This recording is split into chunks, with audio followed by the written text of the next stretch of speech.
What are you thinking about? Tell me what you're thinking. Have you ever thought about, I wonder Why why. is that the way you think it is? Is that really your opinion? Shh.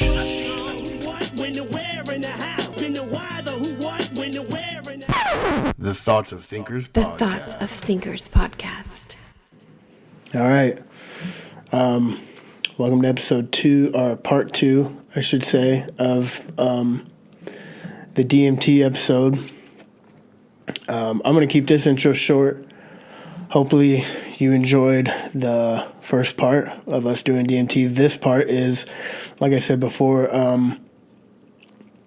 me and one of my best friends, Phill, went back to his house after we left Jake's and kind of contemplated what had just happened. Had a good conversation, over an hour of conversation, and it was really good. I know I say this for every episode, but this is definitely one of my favorites. We covered a lot of really good topics. For the first part of it, we were definitely talking about, our DMT experience, what we had just went through, and we were comparing it to past psychedelic experiences with mushrooms and things. And then that conversation kind of just morphed into all kinds of stuff. I think we touched on, society, growing up, our town, growing up in our town. We talked about homeless people. We talked about all kinds. We talked about the universe. Alien life forms, intelligent life, all kinds of fun stuff. So this is a really good episode. I think we were both kind of in that post-psychedelic headspace where we were just really connected with each other and with everything else, because the conversation seemed to flow so smoothly. When I was editing this, in fact, I didn't even edit it. I kind of just listened through it. But when I told myself, all right, I'm going to listen to about the first half of it, then I'll take a break, and then I'll finish out the second half of it later. But once I started playing it and listening through it, I didn't even stop once. I listened all the way through. That's how good it was for me. So hopefully it's good enough for you. Hopefully it's that good for you. Like I said, I'm going to keep this one short because this is over an hour-long conversation, and it was really good, and there's nothing really I'm going to say that's going to make it any better. So I'm going to go ahead and end it right here. Thanks again to everybody that's been listening, tuning in, following me, following the podcast. Tell people about it. Tell your friends. Tell people someone that does a podcast. If anyone out there is interested in doing it with me, being a guest or, doing something together, collaborating, let me know. I'm always open for stuff like that. So, yeah, other than that, hope you guys enjoy. Stay tuned for the next episode, and I'll see you then. Peace. All right, we're drinking a motherfucking White Claw. Shout out to all the single white women out there. Dude, do you think White Claws are like the new, what were those called? Wine coolers? I guess in a sense. I think they are, because too. it's kind of like sweet, I guess. It's like what? Spiked sparkling water with a hint of black cherry. Yeah. But from what I heard, they're pretty strong. Just like a. Well, it says 5%. Like a Bud Light. Yeah, it says 5%. That's like a normal beer, so. Yeah, I never got into them, but the lime one is pretty good. I bought one of those variety packs recently. Tried a bunch of them. They were decent. They're not like. I know a lot of people talk shit on them, like it's like a meme now or whatever. But I just feel weird about drinking something that just doesn't really taste like anything and gets you drunk. Those are the best kind, dude. So, we just did DMT for our first time. We've been talking about it for fucking years. Yeah, for a while now. What I wanted to start with is how do you compare DMT with mushrooms? Because you've had two of your, you've done mushrooms before last, right? The last time in Tahoe. That Or was Did you do? that was my second time ever doing mushrooms. But was that like your first real breakthrough, like real trip? Oh, for sure, Yeah. for sure. Because I thought so. I thought you had done mushrooms before, but you didn't really like go like deep, right? No, I didn't go full board. So you've had two. When was that? That was April. That was like 6 months ago. Was that April of this year? Oh shit. Okay, so yeah, that was like 6 months ago. So you've had two pretty profound psychedelic experiences within the last few months. Yeah. If I know it's like apples and oranges, but if you were to compare them, like how would you rate them, or how would you fucking compare the two? So I would say that going into mushrooms, I already had an idea of what effects it has and what kind of experience I was gonna have. Right.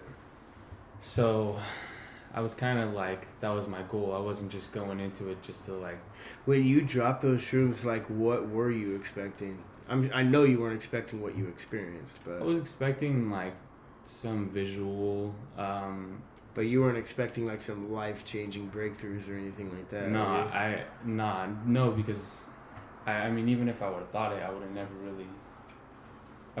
really understood it until I actually felt it, and I did feel it. So I feel like I remember when you were when we went to go get pizza, or no, It's it was that a burger pizza. place. Yeah, it was a burger place, and we all went inside, and you were like, "Hey, man, I'm just gonna fucking kick it out here," and you stood outside for a while. Then I remember, I think a couple people came to check up on you, make sure you were good. But I remember when I left, I'm like, "What's up, bro? You cool?" And you're like, "Dude, I just need some time to fucking contemplate what the fuck just happened, man. Like, I just need to fucking." You were like in some crazy ass headspace. I don't even know how to explain it, but you were just like, I could feel it though. Like, I could just feel how, like, it's almost like you were just so, like, just kind of peaceful, just kind of. Dude, I was at one.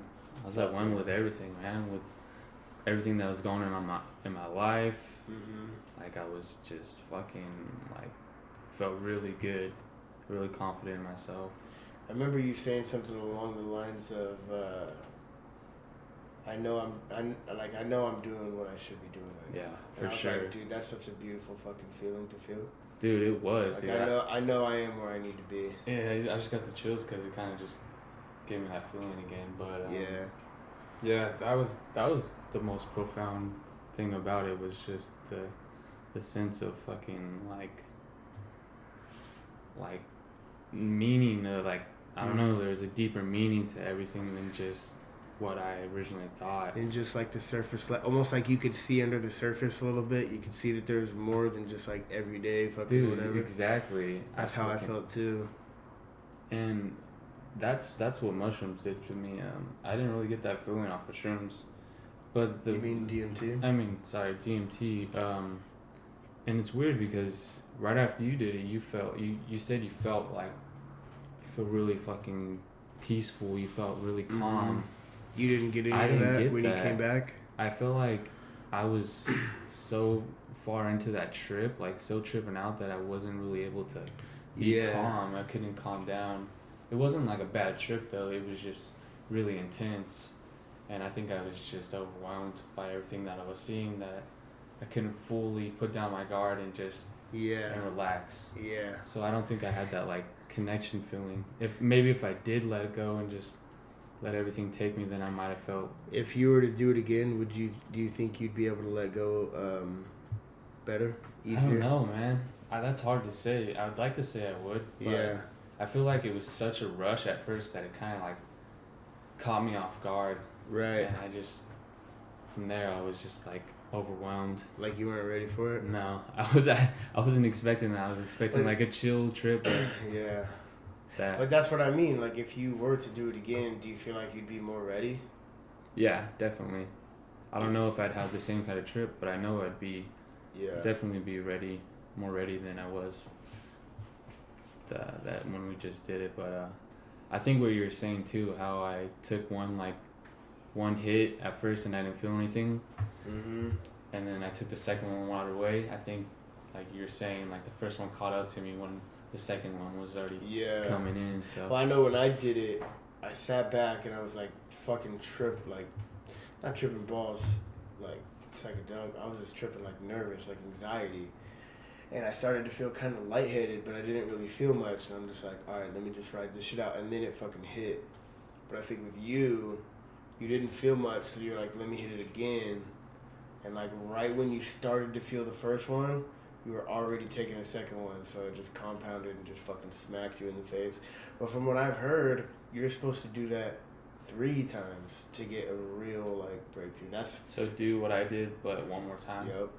That's what they say. They say take one hit, blow it out, take another one, blow it out, and before you leave reality, get that third one in, and then you just sit back and fucking, you're gone. Well, You're is gone. that something you're like looking to do next time you do it? Yeah, that's why I was trying to hit up fucking Heb for his connect so bad, because I'm like, dude, it was dope as fuck, and the environment we were in was dope as fuck. We had all of our fucking homies, it was chill, but I just feel like there was too much going on that was grounding me.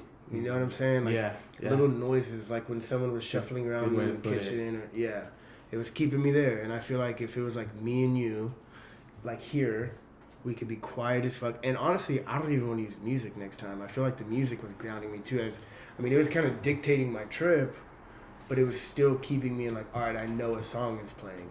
If you're in silence, you would probably be able to disconnect so easily because there's like no stimulus, you know what I mean? So if me and you were just chilling, maybe music hella lightly, but not like how we were doing it, where it was like loud as fuck. Yeah. And then just a fucking better go. controlled environment. Yeah. Definitely. Yeah, well, I think I think about this with all psychedelics, but especially after experiencing DMT, it's something to be respected.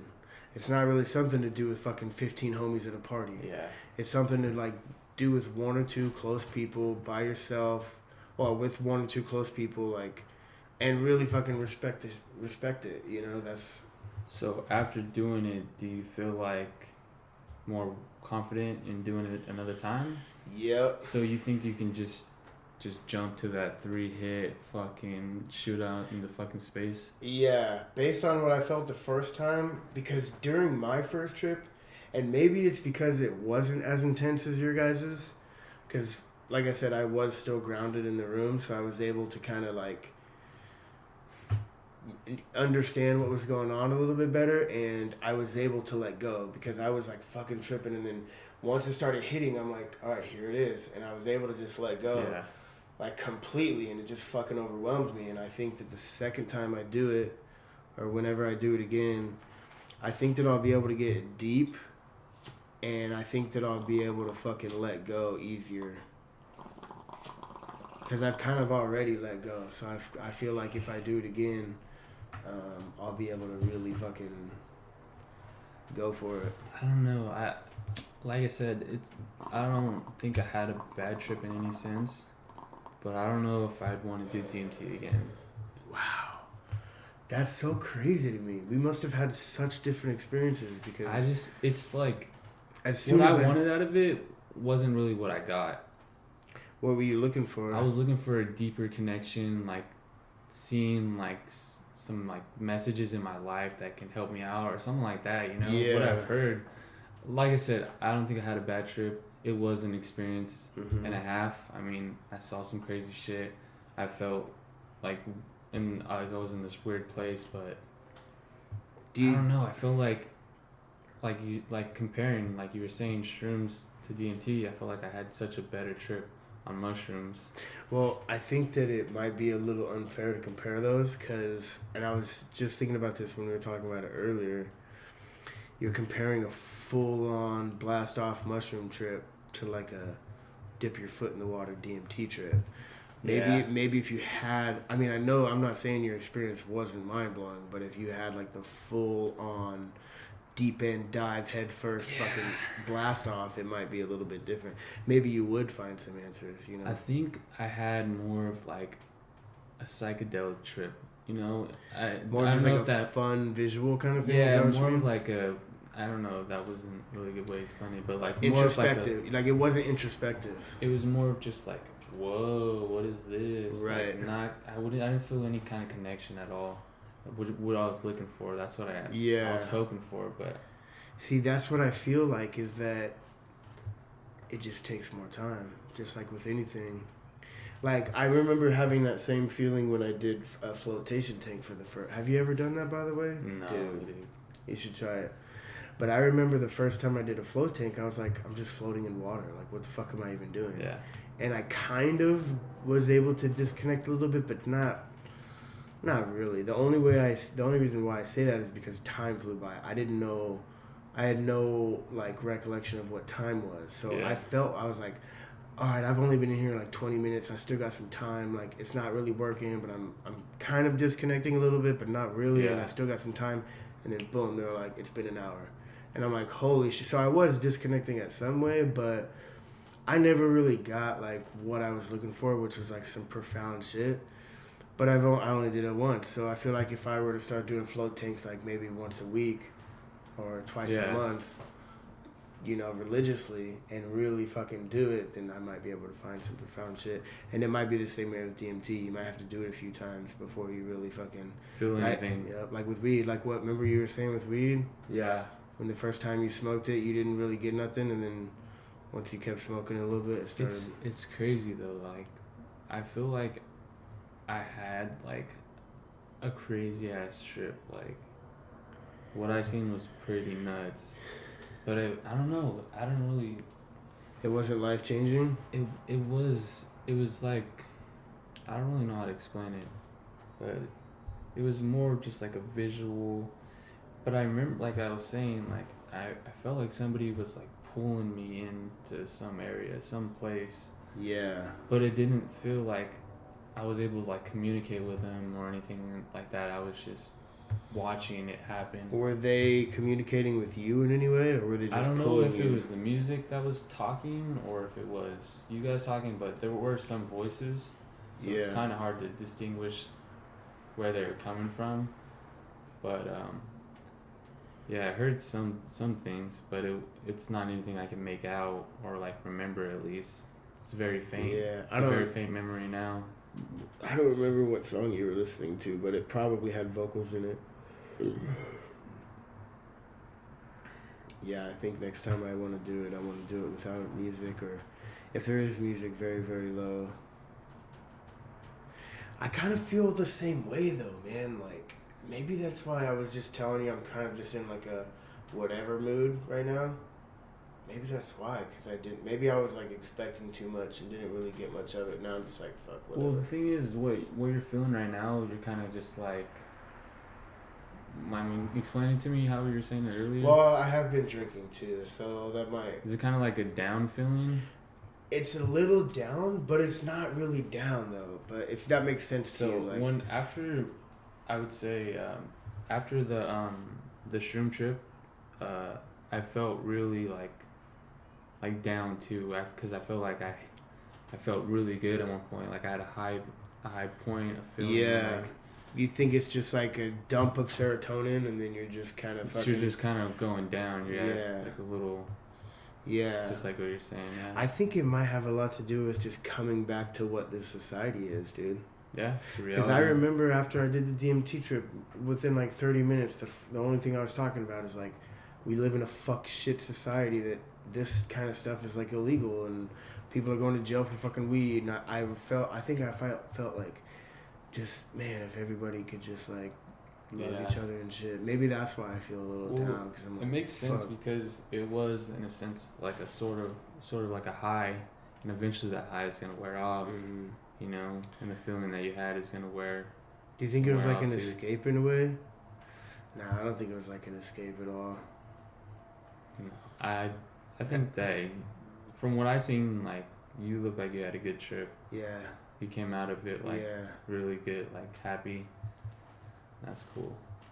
I don't know. I feel like I came out of it like, what the fuck was that? Yeah, like, dude, what the fuck? Yeah. Tripping balls, bro. Yeah. That's generally the common reaction I've heard is you just come out, and what I've always heard is like people are like, dude, it was like, and they just can't, you know what I mean? And I remember feeling that way too. I think it was some stuff that had gotten recorded when I came back, and I was like, dude, so let me tell you what it was like. And then I would go to say the words, and there's just literally no words for it. So with the question you asked me earlier, like comparing mushrooms Yeah. and DMT, have you had a good experience on mushrooms? Mm. And how would you compare the two?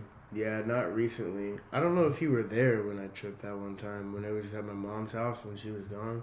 Weren't you with Gilbert? Yeah. He started tripping, and then like a bunch of people started showing up because of my drunk I didn't even drink that day, but I had invited people like, hey, I'm gonna do mushrooms, come over if you want to hang out. Bad idea. And I invited too many people, and then by the time I was tripping, people started showing up, and I'm like, dude, we cannot be here. I gotta leave. And we went to David's house, but that was like, fuck. That was probably, man. I don't know if it was before I went to Chicago or after I got back, but I think it was after I got back. So I had to be like 22, 23 at the time. So that was, over 5 years ago. Well, how was that experience? I think that it was more profound, for sure. I feel like it literally changed my life. That one mushroom experience I've had, I've microdosed since then just to fuck around. But that one trip I had, I still think about it to this day, man. Yeah. To this fucking day, I still relive that shit. Like, dude, it was fucking insane, bro. Yeah. It was so, like, it literally changed my view on the universe, man. Like, I felt like I remember reading a quote, and it explains it perfectly. It's that you are something the universe is doing in the same way a wave is something the ocean is doing. If that makes sense. Yeah, so it the does. entire ocean comes together to make that little wave. The entire fucking universe came together to fucking make you. Yeah. And that's how I felt when I was on mushrooms. And I felt that because I had that realization, because like, I'm getting fucking chills talking about it, bro. I can't even talk about it, but I remember thinking, like, enlightenment right there. exactly, dude. It was like a fucking enlightening thing. I remember thinking, because I'm having this realization about how the whole universe has come together to make me, the universe is appreciating me for it, and it wants to show me something, and it wants to show me love and connection. And so everything I looked at was like fucking connecting. I remember looking at a tree, dude, and it was windy that day, and the tree was fucking kind of blowing in the breeze, and so the leaves and shit were kind of dancing, and it was creating this fucking sick ass pattern and this dance. And I remember thinking, like, this tree just wants me, like, the universe just, yes, dude, yes, just wants me to admire. The universe wants me to, wants to show me something, like, how much it loves me. And I'm like, fuck. Like, I was almost in tears, dude. I was, like, having such a fucking profound realization. It was insane. And like I said, man, to this fucking day, I still think about it, like, dude. And it changed a lot of, like, my perspective, like, how I think about people and society and the universe and planets and just everything. It kind of all came together for me. And this DMT trip was more of kind of like what you said. It's like, oh, fuck, that was crazy. But it wasn't really anything that, like, is going to change my life, you know? Ooh, dude, I fucking got like a little flashback of fucking the trip, man. The mushroom trip or I feel the like DMT I was trip? the DMT trip. Like, now I got that song stuck in my head. It's like, I feel like I was traveling through space a little bit right now. Fuck yeah. But, just now? in my head. Yeah. Not dude. like any like crazy trip, but like kind of like flashback. But yeah, what you were saying about like how you just like felt connected to like even like the trees and shit. Like it's hella funny and hella dumb, but when we were walking back from the beach, after we finished chilling there, we saw this like big old fucking tree. I don't know what kind of tree it was, but it was like broken down and shit, but it was hella old. Like you could tell it was hella old. Hundreds of years old, probably. And we fucking looked at it. I'm like, dude, this fucking tree has fucking lived its life. It's did its fucking job. Like it's probably got stories. We bro. fucking like we were sitting there. We were just like appreciating it, man, giving love to it, and we even fucking gave the tree a hug. Did you? Like, it's funny how you hear like tree huggers and tree shit. huggers, we right? literally went and gave that tree a hug, and it was pretty cool, man. That's felt really cool. Fucking tree hugging hippies, bro. But it's true, like, and I remember thinking about that after I had my trip. I'm like, all these people talking shit about hippie stuff. I get it, like you fucking tree huggers, oh peace, love, just everybody just gotta love each other, man. But after that, I'm like, dude, that's really all it is, bro. Just love your surroundings, love the people around you. Like, that's what life is about, man. And it sounds so cliche, dude. Like, just hug trees, man. Just love shit. But it's true, man. Like, just love people. Yeah. Just fucking love the earth. Like, people don't love the earth. That's why we're fucking polluted all the time, you know? And yeah, like you were saying, like I can't fully judge DMT because I haven't really experienced it all the way. But I would definitely say mushrooms is more like the kind of drug. I don't know if it's a I drug, feel like but this is probably how that I would like to take. What, again? Yeah, for sure, mushrooms. You would do mushrooms again? Well, yeah, what were you saying earlier, microdosing? What do you feel about that? Well, I microdosed like 3 or 4 times since then. And every time I went into it was the complete wrong. I just went into it like, oh yeah, fuck it, we're drinking, having fun. Like, let me pop a couple mushrooms. And it fucking checked me, bro. Like, it was, even though I just microdosed, it was like, you're gonna fucking sit in your room by yourself until you can get back to reality because it fucking kicked my ass. Dude, I remember that. Yeah, that was at our apartment when David was, you fucking like disappeared. I had to, dude. And that's I was why, like, dude, is he cool? But you were just like, fuck, I just gotta be alone, man. I was like, all right. The mushrooms slapped me in the face. Take care of yourself, man. Yep. And I feel like that's why I didn't do them with you guys in Tahoe, is because I was like, I need to start listening to this shit. I need to start respecting these motherfuckers. And for whatever reason that day, it was just like, not today. So I was like, fuck it, you know. I kind of wish I would have, though. I kind of wish I would have jumped into it, but I feel like there was Terrence McKenna had a quote, and he was like, or no, it wasn't Terrence, it was someone else, I forget who it was, but someone was like, the phone was ringing, so I answered it. I heard everything I need to hear, and I hung up the phone. I don't need to answer it again. And that's kind of talking about mushrooms. Like, you've learned enough. You don't really need to fucking go in again. You've already learned enough. Yeah. Until you apply it to your life, and then you're ready to learn more, then you're fucking, you know, there's no point to fucking with them. At least that's kind of how I feel. Dude, for sure. That's exactly how I feel. Like, I had, like, a really good experience with mushrooms. And it's true what they say, like, set and setting. Like, dude, I don't think there would have been a better place to fucking do those mushrooms the first time. We're in the middle of, like, a fucking forest. Yeah. And we're fucking... in Tahoe, with your fucking homies, like... Yeah, it was good. I would say one thing that I did fuck up on was... it was kind of just, like, being hungover, I guess. Oh, I wasn't fully, like, 100%. Yeah. Because I was still hungover. But it didn't have too much effect. But I feel like if I wasn't feeling like that, I probably would have had a way better trip. But the crazy thing to me is that I still get like those kind of like emotions that I felt on that day, and I'm like, dude, I need to feel that again. So I really want to try to microdose, like get like a solid connect, you know. Dude, you can grow them yourself and too, just man. like, remember when I was dose trying at our myself. apartment? Yeah, I was hoping it was gonna work. Dude, me too. Honestly, I think because I was doing it through the wintertime, I think it was just too cold in our apartment. We never really kept it warm enough, I think, because they're supposed to stay pretty fucking warm. And it's kind of like, you got to be pretty on top of it too. I kind of remember they kept like molding or something like that, right? Yeah. I mean, mushrooms are mold anyways, aren't they? Or They're like some type of fungus. Yeah. Yeah. Yeah, but yeah, I don't know what I was doing. Maybe I was just, I don't know. But yeah, man, like, I wish I need to find like a solid connect on psychedelics because I want to explore some more. You know what I really want to do is fucking MDMA, man. But like pure MDMA, not ecstasy, not fucking those pills, like pure MDMA, because from what I've heard, it's like pretty profound. Really? Yeah, it's a psychedelic, you know what I'm saying? People think of MDMA and like, oh, it's just ecstasy, you're just going to feel good and get fucked up, but pure MDMA is like, so do you even know what ecstasy is? Ecstasy is MDMA mixed with meth.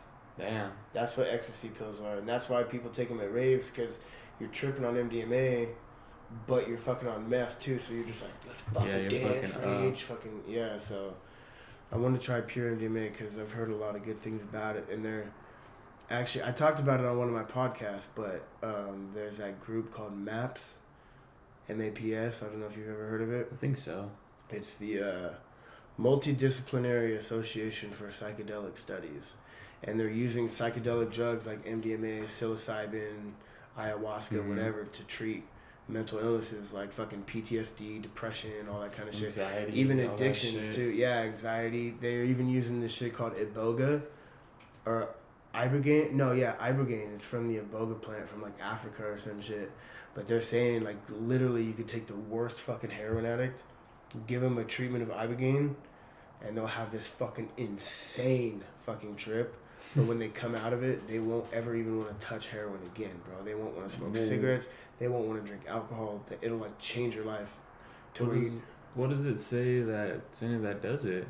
What's inside that drug that makes somebody change that dramatically? Honestly, I haven't even done any research into ibogaine at all. I've just heard the effects of it. But from what I've heard is that it's such a profound experience that you gain some kind of new insight into your life to where, why the fuck would I want to put poison in my veins? Why the fuck would I want to drink alcohol or smoke cigarettes? Yeah. Like, you come to some kind of realization where you don't even fucking like... So answer this. Do you think that it's like a mental thing? Or do you think it's like a body, like your body actually gets addicted to it? Because, I mean, I've never done heroin, and I don't really know too many people that do. Right. But I've heard that, like, you know, the withdrawals are fucking, you know, they're horrible. Yeah. So, saying what you were saying about you do that drug once, and then you fucking say, I never want to touch heroin again. Do you still get the fucking... You know, yeah, the withdrawals. Do you think that still happens, or do you think they just fucking they just probably cured right away? They probably still happen. You probably still have to go through it. Like I said, I haven't done very much research, so I'm not sure. But I'm sure you still have to go through the physical withdrawals of heroin. But I think you're going through it in a different mentality, to where it's like, once I'm through this, I'm done forever. I don't need to fucking. With heroin addicts, it's always something there. Even though they go through withdrawals and shit, they're still like.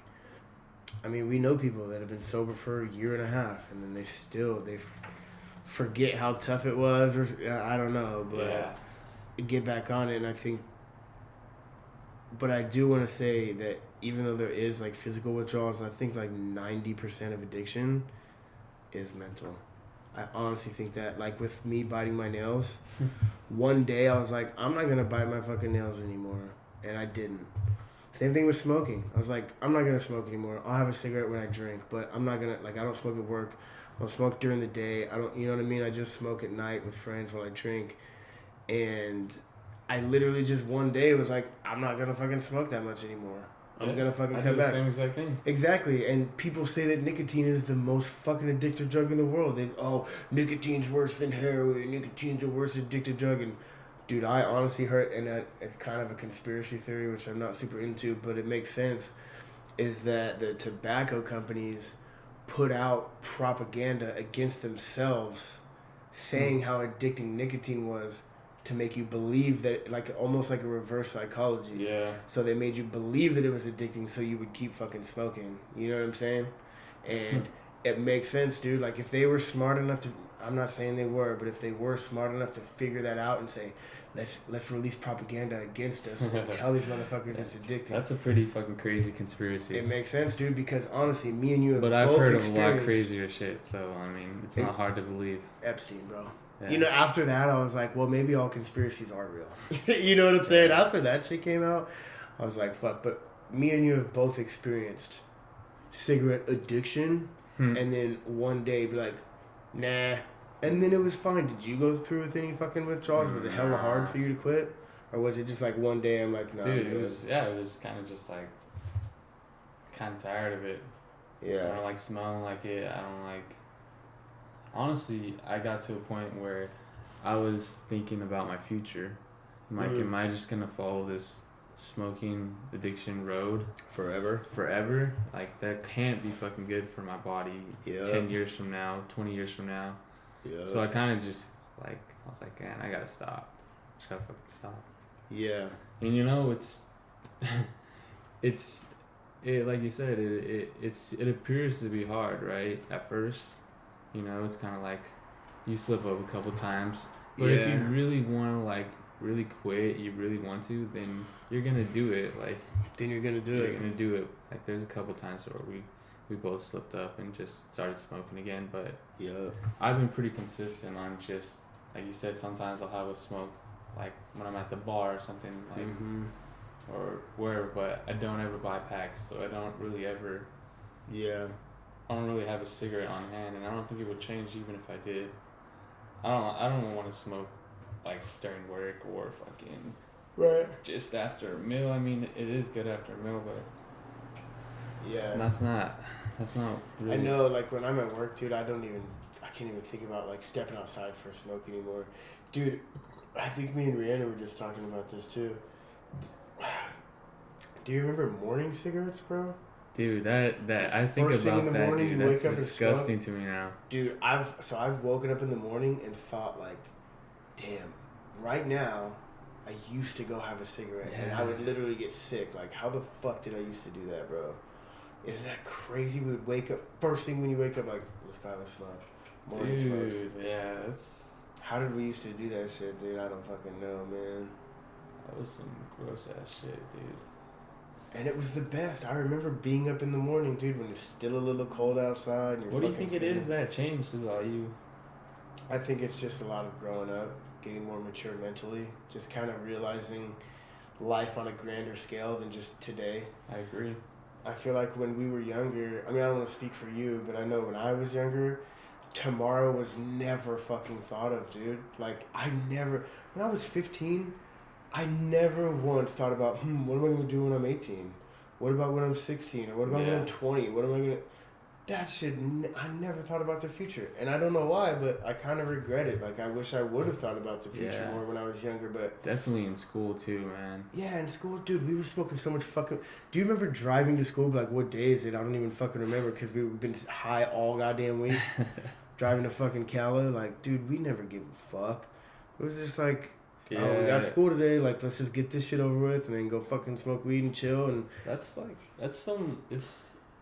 real shit, man. Like, when you're in high school, like, you're not thinking about your future, man, unless you're smarter than we were, you know, and you have somebody constantly reminding you.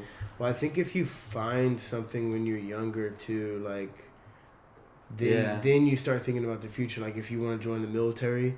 Or like in Anna's case, she knew she wanted to be a nurse from like 6th grade. So as soon as she got to high school, she started taking classes that's going to benefit her nursing career and had like a fucking thing to focus on. So I think she might have thought a lot about her future. But for us, we're lost in a sense, you know? We weren't really heading in any direction besides forward. I mean, we were just little kids, but we didn't know what we were Dude, I remember having a conversation right after high school. Like, we had all graduated. I think you were there. I remember we were with White Gabe, though. Remember that old swimming pool that he had at his apartments we would always go to? Yeah. I think we were there. And it was like maybe senior year, like right after we all graduated. And we were talking about, dude, we just need to get a fucking warehouse job, bro. Then we could buy a car. Then we could get a fucking house. Remember, all we wanted was a fucking warehouse job. Fuck college. Fuck everything. What do you think fucking happened, bro? Look at what happened, bro. And we're still fucking struggling. Like, we didn't know that a warehouse job doesn't pay shit. We thought warehouse jobs were like fucking the gravy. Dude, that's Isn't that true. crazy? And I think about that all the time because you know what?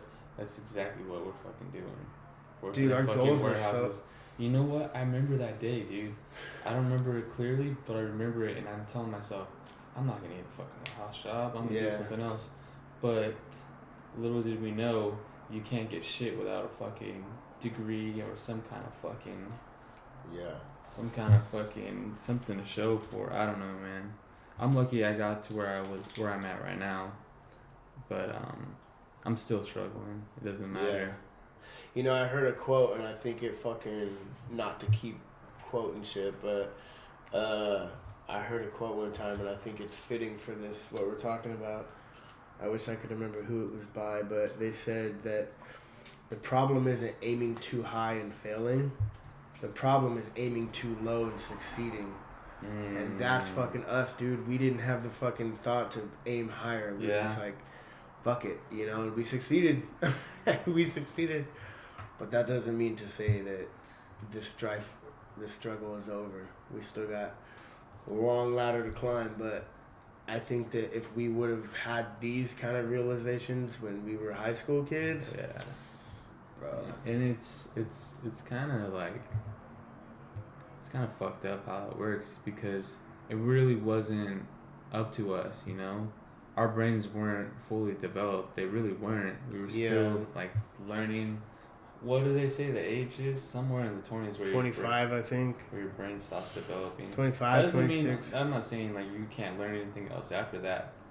But you're taking in a lot of shit. But as far as your personality and your behavior and the way your brain functions and shit, that's not until you're 25. That's why fucking 20-year-old kids are out doing dumb shit, because their brain hasn't fucking fully developed. And same thing, the same reason we were. Yeah. Because our brain. And now hasn't we fully can developed. actually like realize like, damn. Now we're 27. Do you think it's?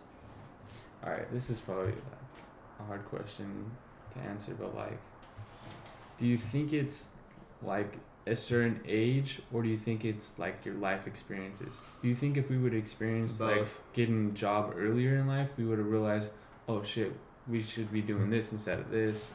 We should have done this, you know, if we would have started like when we were 15 or some shit. We had like real jobs, you know, we had real responsibilities, because when we were in high school, we didn't have real responsibilities. Yeah, I think so. Yeah. Do responsibility matures you too? Yeah. Or do you think it's just you hit this certain age and you're like, now I'm mature, I'm 21, whatever you want to fucking age you want to put on it? I think it's a little bit of both, but as far as maturity goes, I think it's a lot of your environment, because like if I'm trying to think of if I have any examples. I would say David is probably the best example of someone who was kind of fucked up to say, but abandoned or like forced to figure it out. He was homeless for a while and was just kind of left on his own. I think he was like, it was after high school, right? It was like he was 19 or 20 or some shit. I think so.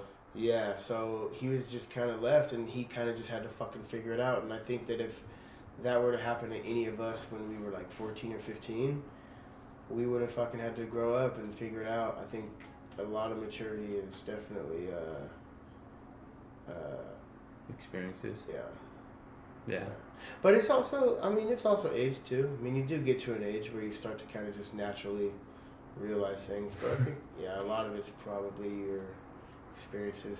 It's that whole nature versus nurture kind of thing, you know? Yeah. But I just think we were from like a lower middle class, man. We didn't know any famous people. We didn't know any rich people. I mean, who's the richest person you knew growing up? Ryan's dad.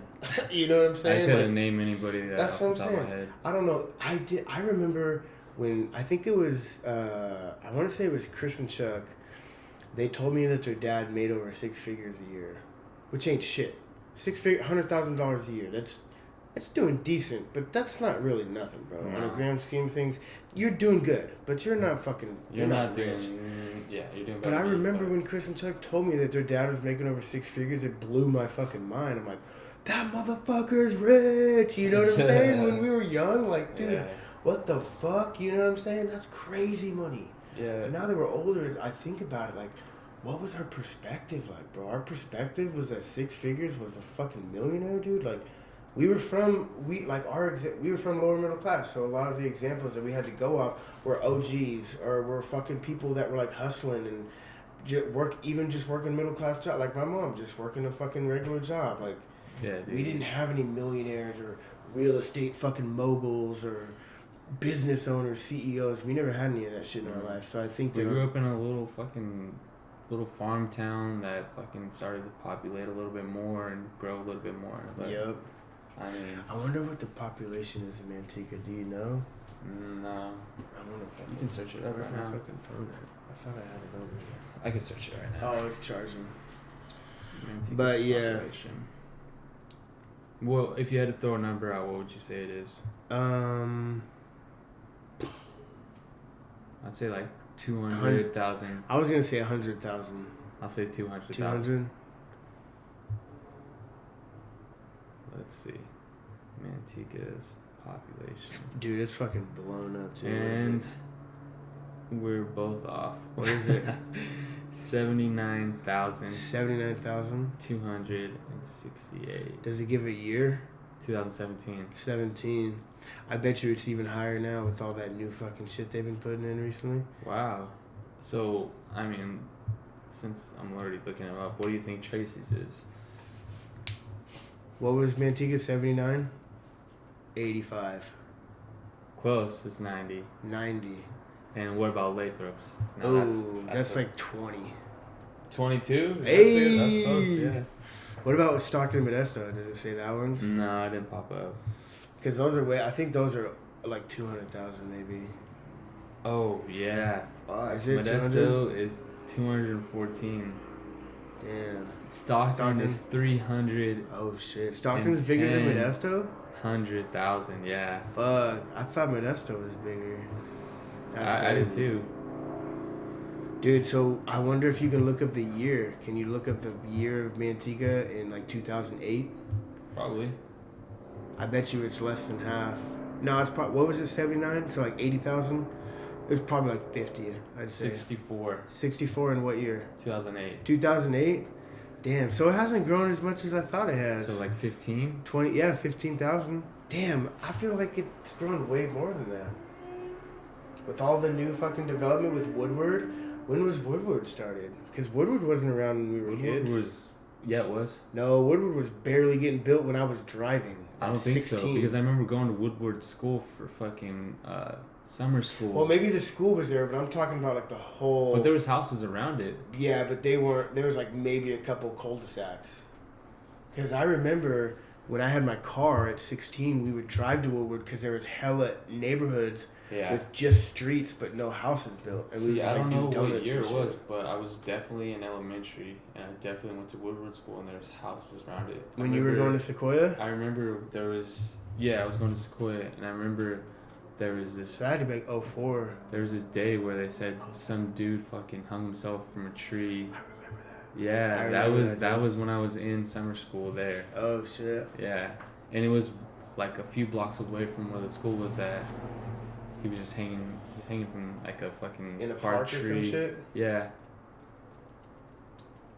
I remember that. That's crazy. Damn, so Manteca hasn't... I've been talking all this shit about how Manteca's blown up. It doesn't seem like it's really blown up that much. No. But I guess 15,000 people is still a lot, but over, 10 years almost? Over 10 years? That's not very many people. More than that too. I would say like 50, but that's Yeah. that's a big number too. I mean, fuck, 50,000 more people. That's like doubling in size in a decade. Fuck. 79,000. That's crazy. Yeah, how many people do you think you fucking see a day? Not 79,000. Fuck. But you know what's crazy is like even when we go to the bar now, I see people I've fucking Never seen.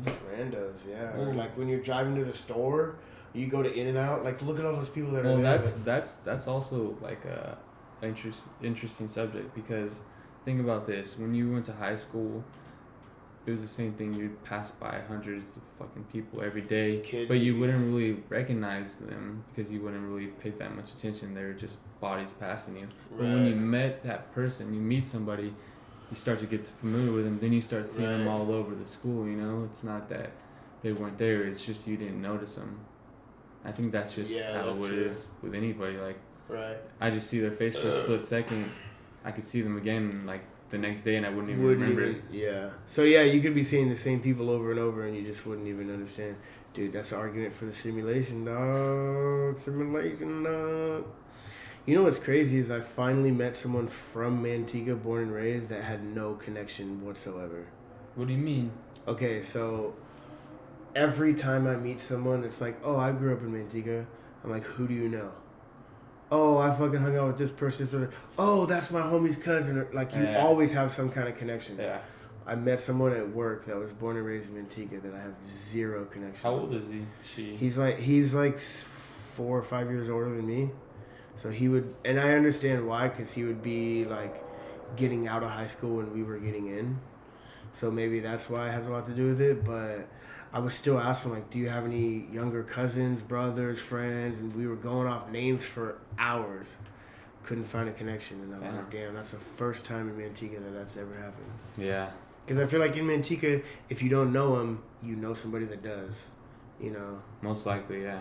If it's around our age, yeah. Yep, for around sure. our age.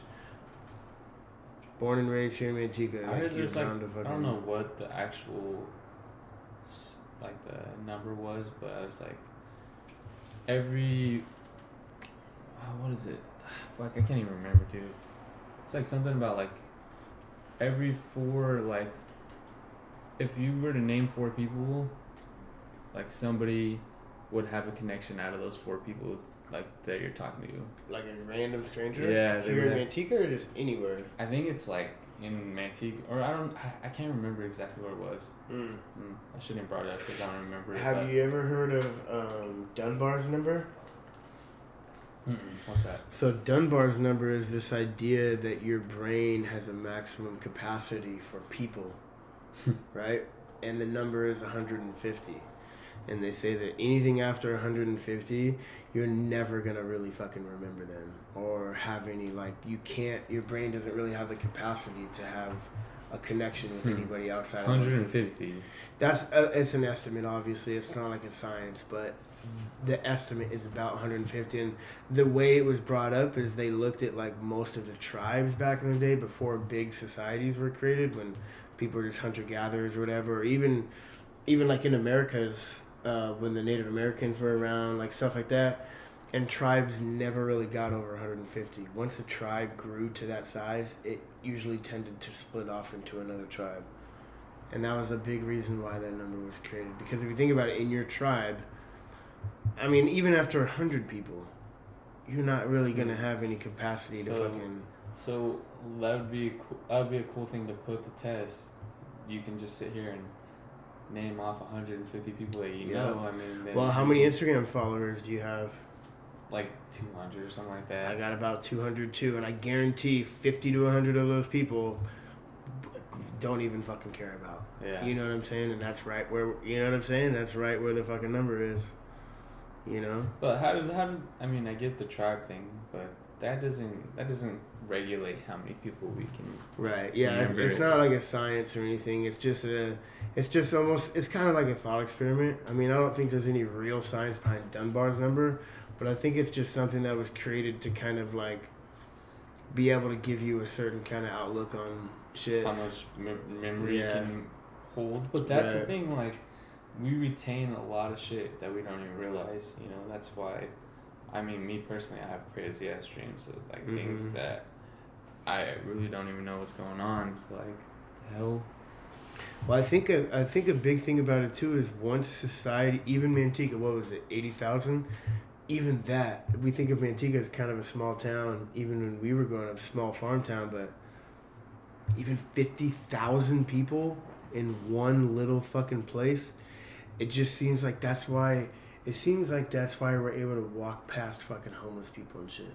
Because imagine if your fucking city was only 100 people big, you would fucking know everybody. Pretty much everyone would be your fucking cousin or friend somehow. And if you saw old Jim Bob on the fucking street pass the fuck out or begging for money, you'd be like, dude, what the fuck are you doing? Let me help you. You know what I mean? But because we're in a city of fucking 80,000 people and Manteca's considered small, you can literally just step over fucking homeless people and not even think about it because there's too many people to even worry about. I think another thing is too is like a lot of us lower middle class, we're struggling, you know. Right. So it's hard for us to even help. I mean, that's a big part of it, man. Like, it's hard for us to, like you said, help because we're fucking trying to help ourselves. And we also we know the reality of why they're homeless. You know, they're not. Well, we see. I'd say 80% of it is choice. And you mental know, illness, it's like, maybe, but what are we supporting at that rate? Like, we supporting your bad habits? Are you trying to help yourself? Like, yeah, the only reason why they're homeless is because they can be. And the only reason why they can be is because people are fucking giving them money and shit, you know? Which is fucked up to say. Like, I'm not saying don't give homeless people money. I don't personally, but I mean, do what you gotta do to make you feel good, I guess. But I don't think that it's the answer. I know some people are like dealt some shitty cards, you know. I fully respect that and I understand. But like somebody who doesn't want to help themselves, I'm sorry, but I can't help you, you know.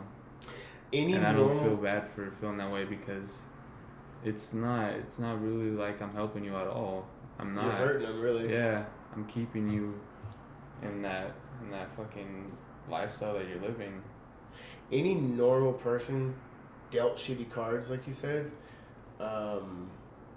is gonna be able to get out of it.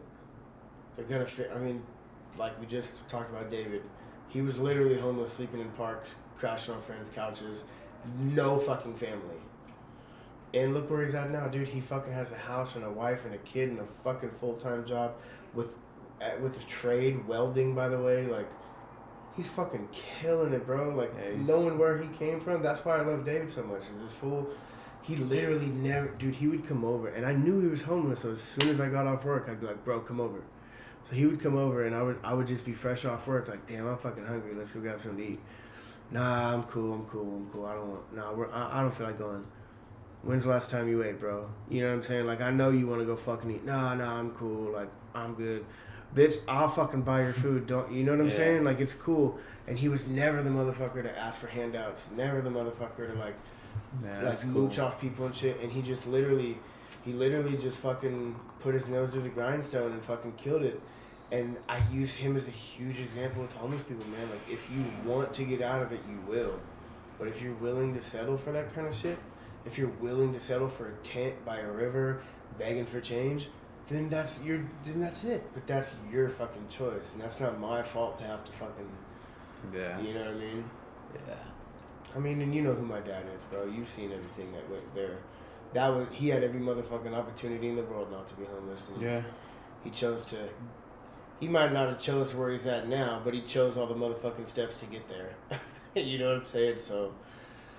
The one thing I do really feel bad about with homeless people is when it comes to mental illness, man. Because that's nothing. You know, they closed down so many mental institutions in our country.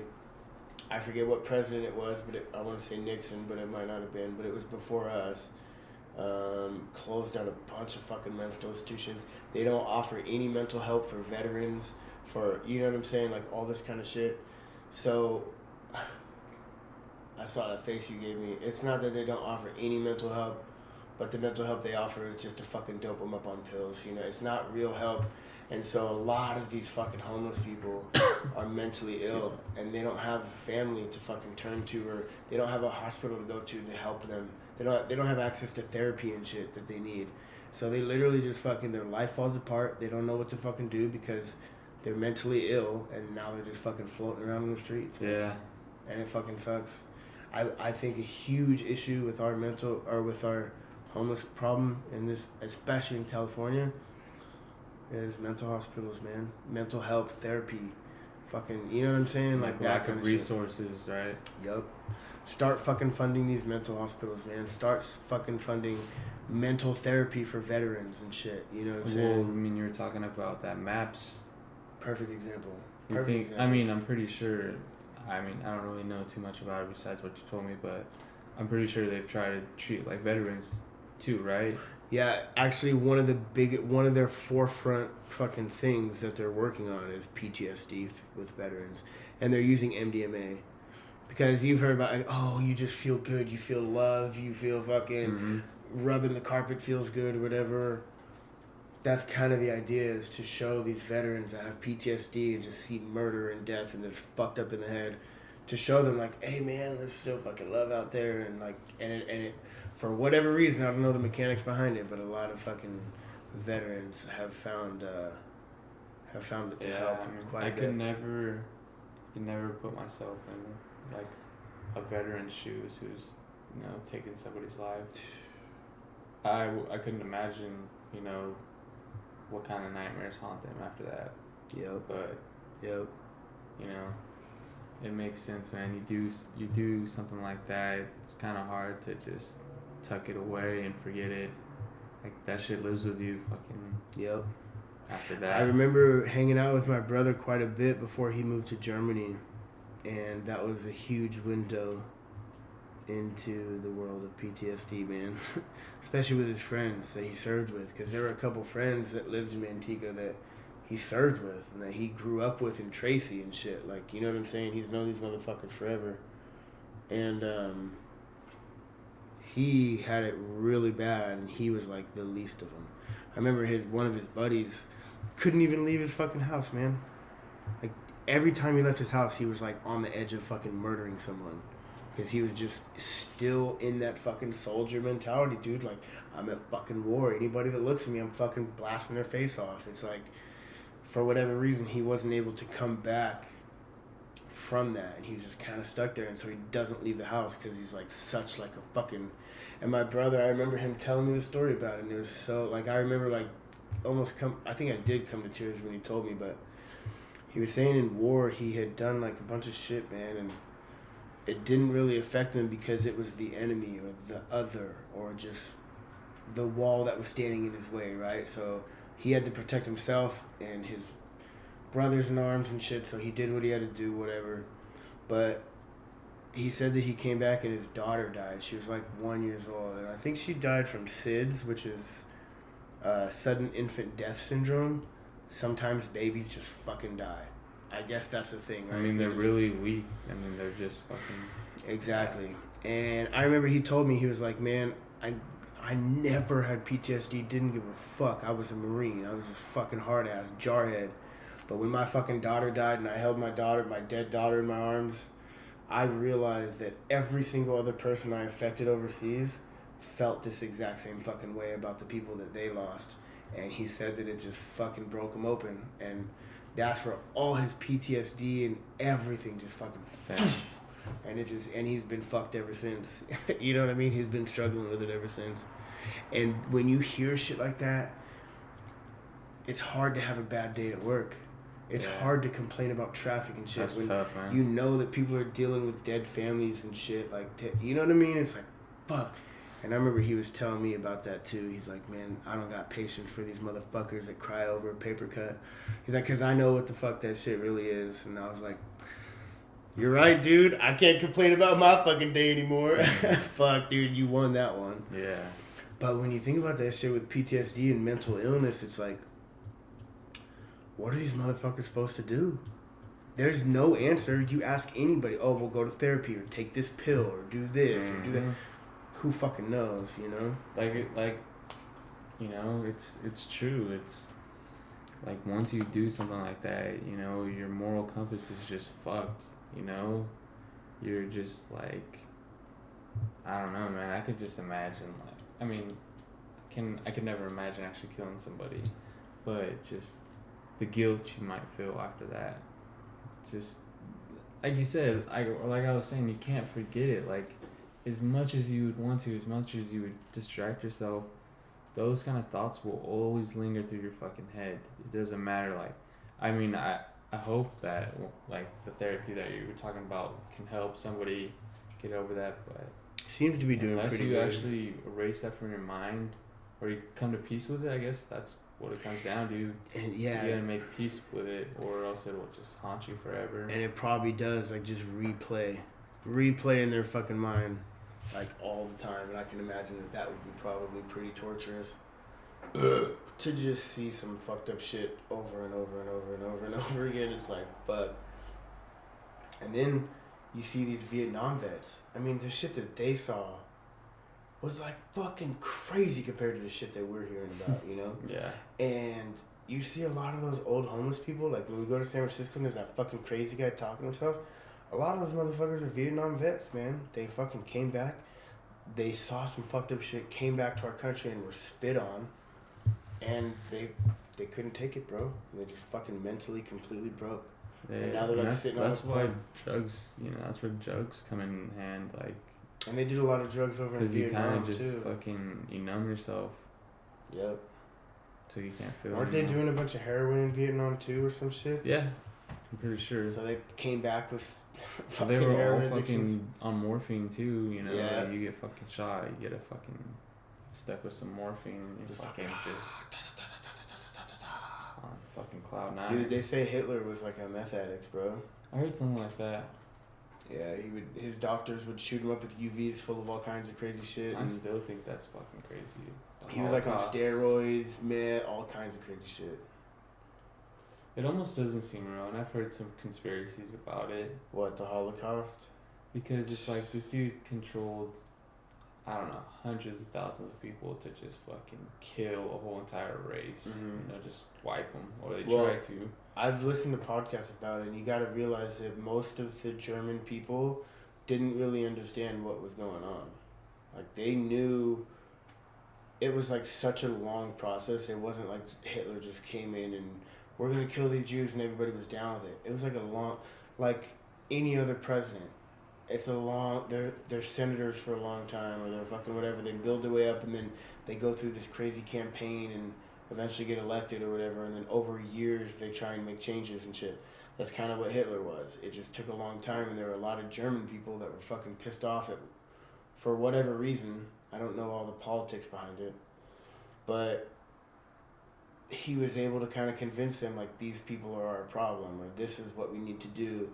But a lot of people didn't really know that they were like just fucking slaughtering people and burning bodies. Like, a lot of people didn't know that. What do you mean though?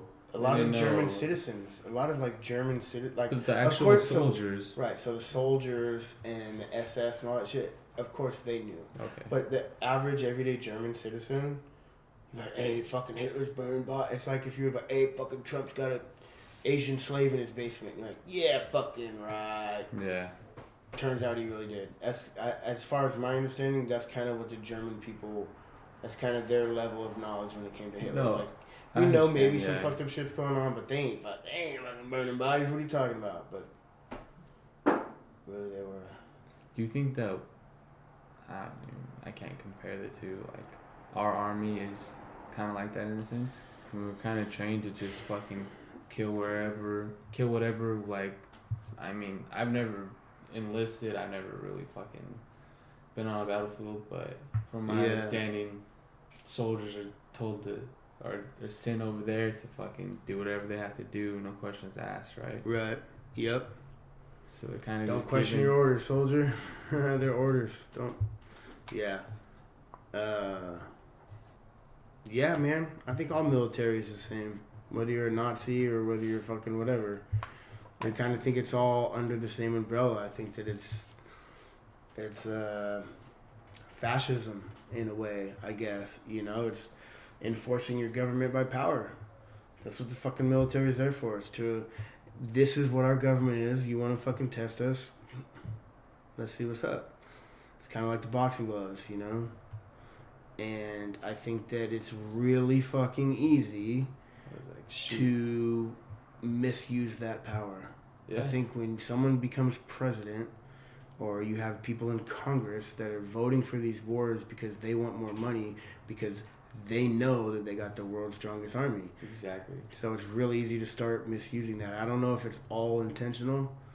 I think that anytime you're talking about something that's run by humans, you need to be really careful about how smart that system really is. Because a lot of people are like, it's all a conspiracy and the fucking government's this super smart thing and they're controlling everything. And I'm like, well, the government's run by humans, so they're still pretty fucking stupid. But I just think that it's easy to have the power of the U.S. military and not fucking misuse it. Yeah, yeah, exactly. Like, whose like decisions or whose life are we benefiting by doing this? Is it ours? Ours, Is it the really. people on top? Is it? Are we just fucking? We're just fucking workers. Are we just fucking? Army ants. Fucking. We're not. I mean, obviously we benefit from the decisions our military makes. Yeah, I think we benefit quite a bit. Yeah, but I think that it's at the cost of others. Let's not talk about fucking Politics. Yeah, dude.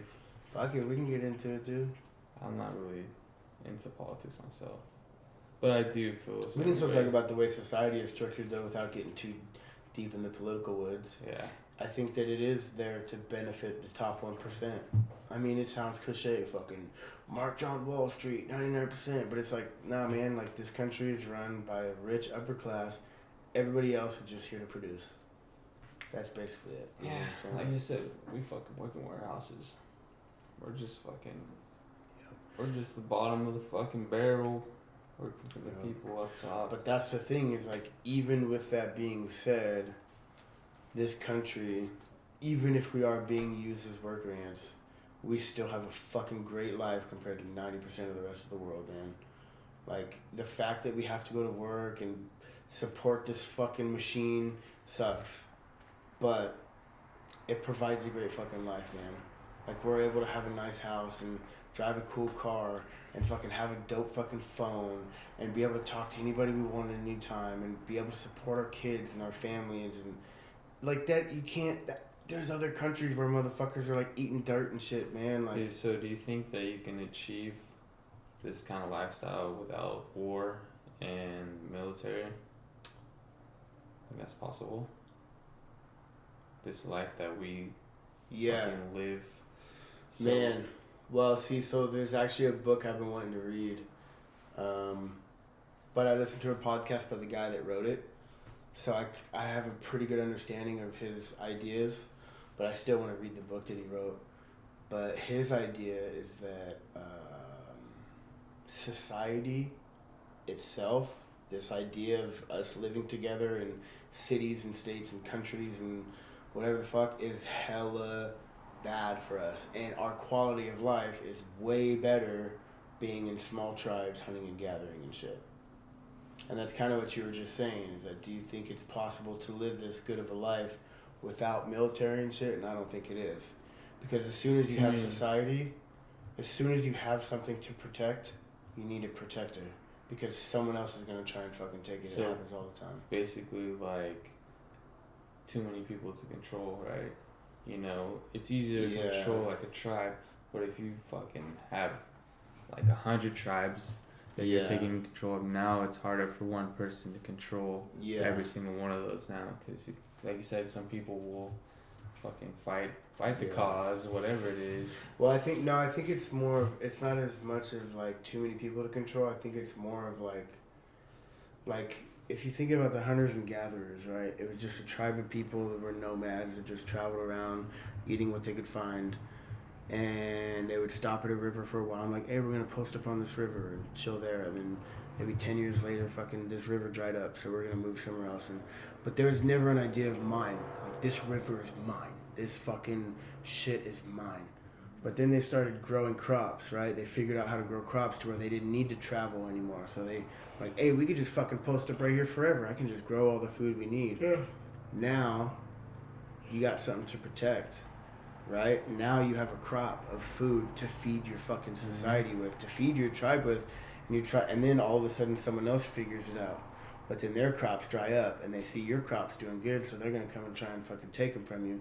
Now you need protectors, right? So as soon as agriculture and society started coming up, that's kind of what his argument is that that's where everything started going bad. That's where people started caring about each other. That's where people started fighting. That's where war fucking came from. That's where famine came from. That's where the climate change and us fucking up the world and all that stuff came from, because it's not natural to just have a huge monocrop of... So we kind of like, cracked the code. Mhm. Like, we're kind of changing the way fucking... But I mean, do you think that that's bad for agriculture? I mean, for what were we saying? For the planet? Bad for the planet? Yeah, bad for the planet. Yeah, it's hell. There's been hella studies done about how monocrops are like, which is basically one giant crop of one fucking vegetable or whatever, or even orchards and shit. That is hella not fucking good for society. And what's crazy is you look at like places that are deserts now, like the Middle East and shit. The Middle East was Mesopotamia, bro. That's where everything fucking came from. And it used to be a rich, green, lush fucking land. The River Nile and shit, right? Yeah. And it's all fucking desert now, and they say that a lot of it has to do with the agriculture. The ground isn't able to fucking do shit properly, which means the plants aren't able to do shit, which means the air isn't fucking... It's all like a big-ass balance, you know what I'm saying? And when you start throwing shit out of balance, it fucking throws 15 other things out of balance, and then a couple centuries later, you're like, what the fuck happened? Well, You know yeah. what I'm saying? Yeah. Like, there's nowhere in nature. But you don't think that's like a natural thing though too? Because I mean, I don't know how many years it is, but like every billion years, like we go through some sort of like ice age, or we have in the past. You know, it's just the way things are. Like we go through an ice age and it melts away, and then I think about that all the time, man. floods. You know. I think about us like the dinosaurs. Like, they came and went. They were here, some shit happened, now they're not. There was a planet before them, and then they came, then they got wiped out. And it was a planet after them too. Yeah. I think we're no fucking different, dude. I remember seeing that documentary on Netflix, the that series, One Strange Rock. Okay. Remember I was telling. Did you ever watch that, by the way? Did you watch? I watched some of it? most of it. I did. I watched most of it. So there was something in there where they were saying that all life on planet, or like 99% of life on Earth, has been wiped out 6 times, I think. Yeah. Like we're 6 or we're 7 or some shit. After I heard that, I was like, what the fuck makes us think we're so special? We're fucking up the Earth too, man. We got Yeah. nukes and shit. Like, who's to say we're not gonna just I think nuke we're it? a lot smarter though. I think we can You think prepare so? ourselves a lot better than a fucking dinosaur could have ever. Oh yeah, for sure. But do you think we're going to? I think Look at all the that fucking crazy I shit think we're we'll have doing. there'll be a mass amount of people that die, but there will be some people who are able to tuck away, store. Yeah, you right. know. Survive the ice age, so to speak. I think that's definitely possible. Yeah, I I think so. a lot of people will die though. So how long do you see? But that's the thing is, if say the population gets brought down to like 1 million or Yeah. 100,000, something super low, like almost extinction, but a few of them people hide away. Once they come back, it's gonna take fucking millennium to get back to where we're at now. Oh, You know what I absolutely. mean? It's almost. It basically still is like a restart. That's exactly what I was gonna say. The Earth has this certain like switch, like it's time to restart or whatever. Yeah. Fucking Boom. wipes everything out and everything fucking restarts. I don't know if that'll happen again. I know that it won't happen overnight. It's gonna take fucking millions of years for like something like that to happen. Unless another asteroid hits or some shit, but Dude, that scares the shit out of me too, dude. You fucking never know. Dude, so let me ask you this then: We're with just floating in the fucking everything we just talked about our own planet, think about the universe. Life's probably pretty fucking rare, right? I think it depends. Intelligent life is probably pretty fucking rare. Yeah, I would say that. But I think there's definitely like room for like vegetables. Like, Yeah. I mean, that's in a sense it's life. Like some alien vegetable or some even bacteria and Something shit like too. bacteria, yeah, exactly. That's But- a better way. But yeah, intelligent life like us, able to build rockets and travel through space. No, I think that's pretty rare. I think it's so fucking rare, dude. And I think that if people realize that, shit would fucking change, bro. Yeah. That's why we haven't found life yet. That's why everyone's like, we know aliens are out there. Where the fuck these aliens at? That's fucking why, man.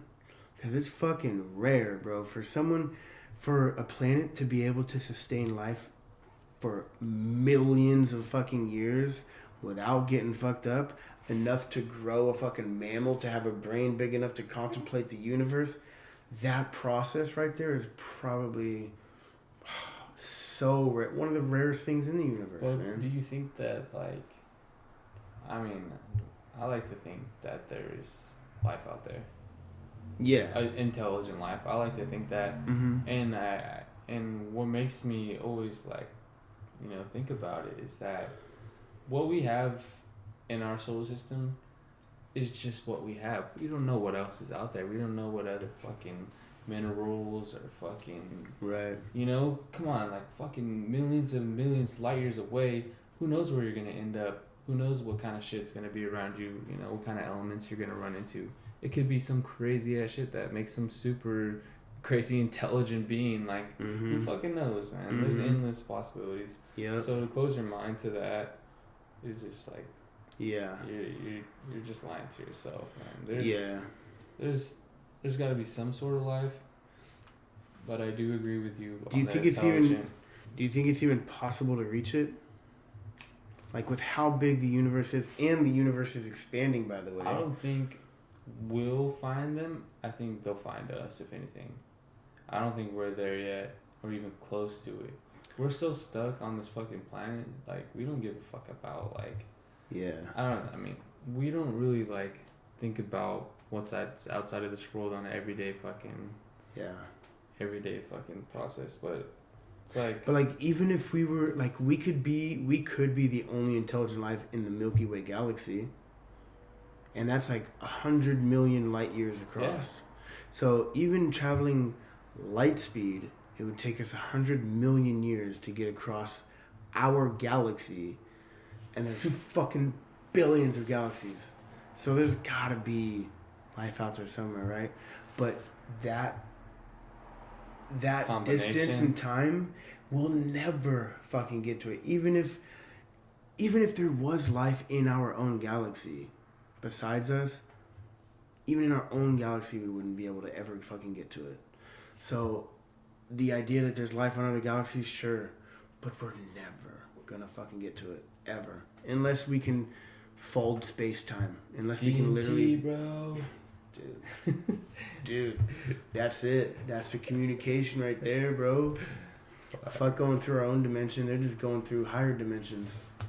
They don't gotta travel through space-time. They can just travel through the fifth dimension and get to us. Here, yeah. Fuck, dude. That's the way to do it. Bro. I want to take a break real quick. We already got, an hour and 17 minutes. Damn.